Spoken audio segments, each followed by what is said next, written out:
दोस्तों आज की इस वीडियो में हम चर्चा करने वाले हैं कि इस बार गणगौर कब मनाई जाएगी, इसका शुभ मुहूर्त क्या रहेगा और साथ ही साथ हम जानेंगे इसकी पूजा विधि के बारे में। तो बने रहें मेरे साथ अंत तक। दोस्तों हर साल चैत्र माह में शुक्ल पक्ष की तृतीया तिथि को गणगौर या तीज मनाई जाती है। यह पर्व मनाया जाता है। इसे सुहागिन महिलाएं सौभाग्यवती की कामना के लिए गणगौर माता यानी माता गौरा का पूजन करती हैं। और गणगौर व्रत 2022 में 18 मार्च से शुरू होकर 4 अप्रैल तक चलेगा। यह 15 दिनों तक यह पर्व चलने वाला है। इस दिन भगवान शंकर ने अपनी अर्धांगिनी यानी माता पार्वती को तथा माता पार्वती ने तमाम स्त्रियों को सौभाग्य का वर दिया था। गणगौर या तीज का व्रत राजस्थान और मध्य प्रदेश में मुख्य रूप से मनाया जाता है। सुहागन महिलाओं के साथ इस व्रत को कुंवारी कन्याएं भी रखती हैं। वो अपने सौभाग्य जीवन साथी की कामना के साथ गणगौर का व्रत रखती हैं।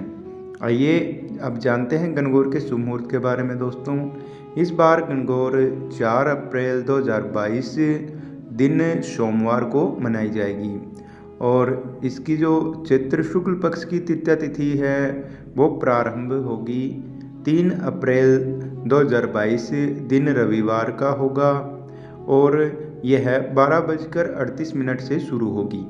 और चैत्र शुक्ल पक्ष की तृतीया तिथि समाप्त होगी, वो होगी 4 अप्रैल 2022 दिन सोमवार का होगा और 1:54 पर यह समाप्त होगी। तो आइए अब जानते हैं चैत्र पक्ष की तृतीया तिथि के बारे में। दोस्तों गौरी तृतीया या गणगौर पूजा चैत्र पक्ष की शुक्ल पक्ष की तृतीया तिथि को मनाई जाती है। इस कारण से हमने यहाँ चैत्र शुक्ल पक्ष की तृतीया तिथि के प्रारंभ और समाप्त होने के समय के बारे में आपको जानकारी दी।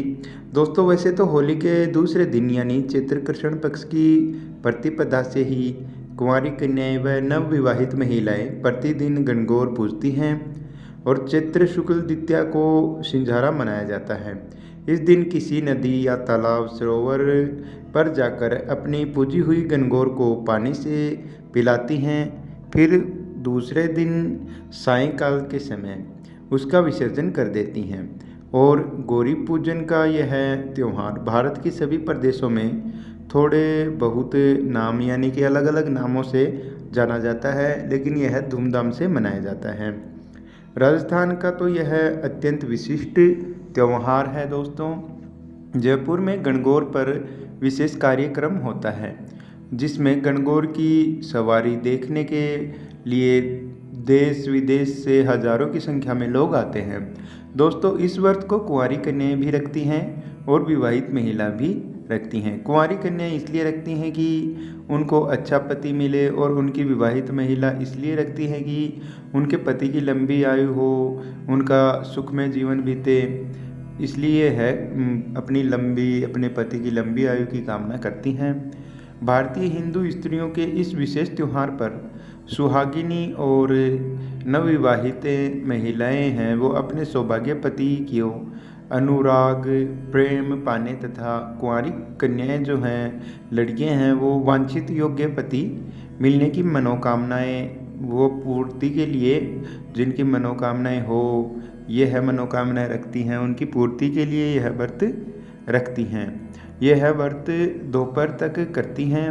व्रत धारण से पूर्व रेणुका गौरी की स्थापना करती हैं। इसके लिए घर के किसी भी कमरे में एक पवित्र स्थान पर 24 अंगुल चौड़ी और 24 अंगुल लंबी वर्ताकार वेदी बनाकर हल्दी चंदन कपूर केसर आदि से उस पर चौक पूजा जाता है। फिर उस पर बालू से गौरी अर्थात बालू मिट्टी होती है उससे गौरी और गोबर की से भी यह मूर्ति बनाई जाती है। बालू मिट्टी से भी यह बनाई जाती है। तो यह गौरी अर्थात माता पार्वती की यह मूर्ति बनाकर उसकी स्थापना की जाती है। और सुहाग की जो वस्तुएं हैं जैसे कांच की चूड़ियाँ और महावर सिंदूर रोली मेहंदी, टीका, बिंदी, कंघा, शीशा, काजल आदि चढ़ाया जाता है। चंदन, अक्षत, धूप, दीप, नैवेद्य आदि से गौरी का विधि पूर्वक पूजन कर सुहाग की इस सामग्री को अर्पण किया जाता है। फिर भोग लगाया जाता है और उसके बाद गौरी जी की कथा कही जाती है। कथा होने के बाद माता गौरी पर चढ़ाए हुए सिंदूर से महिलाएं, जो माता पर सिंदूर चढ़ाया गया था उस सिंदूर से महिलाएं अपनी मांग भरती हैं। दोस्तों, गौरी का पूजन दोपहर को होता है। इसके बाद एक बार ही भोजन, इसमें एक टाइम का ही भोजन किया जाता है और व्रत का पारण किया जाता है। और विशेष बात तो यह है कि पुरुषों के लिए गणगौर का जो प्रसाद होता है वह वर्जित माना गया है। इस दिन पुरुषों को प्रसाद नहीं दिया जाता। जो गणगौर को प्रसाद चढ़ाया जाता है यह वर्जित माना गया है पुरुषों को। दोस्तों, गणगौर का आरंभ चैत्र कृष्ण पक्ष की प्रतिपदा से ही हो जाता है। और दोस्तों, जो विवाहित महिलाएं होती हैं वो अपने ससुराल में भी गणगौर का उद्यापन करती हैं। वह महिलाएं अपनी सास को कपड़े तथा सुहाग का सारा सामान देती हैं। साथ ही 16 सुहागिनें स्त्रियों को भोजन करवाकर प्रत्येक को संपूर्ण श्रृंगार का, जो श्रृंगार की वस्तुएं होती हैं वो तथा दक्षिणा देती हैं। ब्यावल वर्ष यानी विवाह वाले वर्ष की गणगौर को प्रत्येक विवाहिता अपने 6, 8, 10 अन्य विवाहिताओं के वर्ण पूर्वक साथ लेकर ईश्वर गौर जी की पूजा करती हैं। उस सौभाग्यवती विवाहिता को मिलाकर कुल लड़कियों की संख्या 7, 9 या 11 तक हो सकती है। यह पूजा क्रम चैत्र कृष्ण पक्ष की प्रतिपदा से आरंभ होकर चैत्र शुक्ल पक्ष की तृतीया तक चलता रहता है। अब जानते हैं गणगौर तृतीया पूजा विधि के बारे में। दोस्तों, गणगौर तृतीया के दिन किसी पवित्र नदी या सरोवर में स्नान करने के बाद लाल रंग के वस्त्रों को धारण करना चाहिए और उसके बाद चौकी को गंगा जल से शुद्ध करके लाल रंग का आसन बिछा लें और चौकी पर एक तरफ जल से भरा हुआ एक कलश ले लें और रख दें। और उस चौकी पर एक तरफ कलश में गंगा जल, सुपारी डालें, हल्दी, चावल और 1 रुपये का सिक्का डालें और कलश के मुख पर कलावा बांधें। कलावा बांधने के बाद कलश में आम के पत्ते लगाकर उसके ऊपर मौली बांधकर नारियल होता है उसको रख दें और उसके बाद चौकी पर माता गौर और भगवान शिव की तस्वीर या प्रतिमा स्थापित कर दें।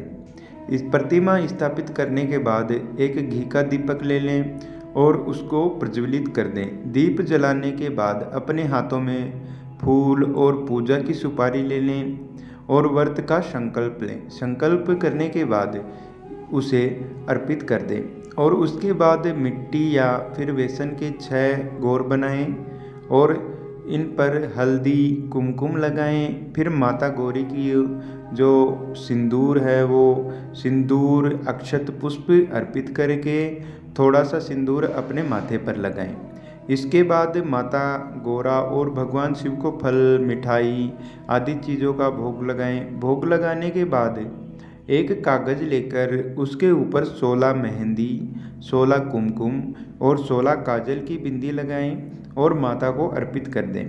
और फिर पूजा पूरी होने के बाद एक कटोरी में जल और दूध, एक सिक्का और कौड़ी और सुपारी डालकर उसे अपने हाथ में रखकर माता गौरी की कथा सुने। कथा पूर्ण होने पर एक कटोरी को माता गौरी को समक्ष रख दें और उनसे अखंड सौभाग्यवती की प्रार्थना करें और पूजा के बाद अर्पित किया गया प्रसाद लोगों में बांट दें। दोस्तों, इस दिन प्रातःकाल की पूजा के बाद तालाब, सरोवर, बावड़ियाँ, कुएं पर जाकर मंगलकांत सहित गणगौर की प्रतिमाओं का विसर्जन किया जाता है। गणगौर की विदाई अथवा विसर्जन का दृश्य देखने योग्य होता है। उस समय कन्याएं एवं विवाहिताएं वस्त्राभूषणों से जो सुसज्जित होती हैं, मतलब अच्छा साज श्रृंगार करके आती हैं। उसमें जो ये पूजा की जाती है उसमें भाग लेती हैं और ईश्वर और गणगौर की प्रतिमाओं को जल में विसर्जित किया जाता है। धन्यवाद दोस्तों।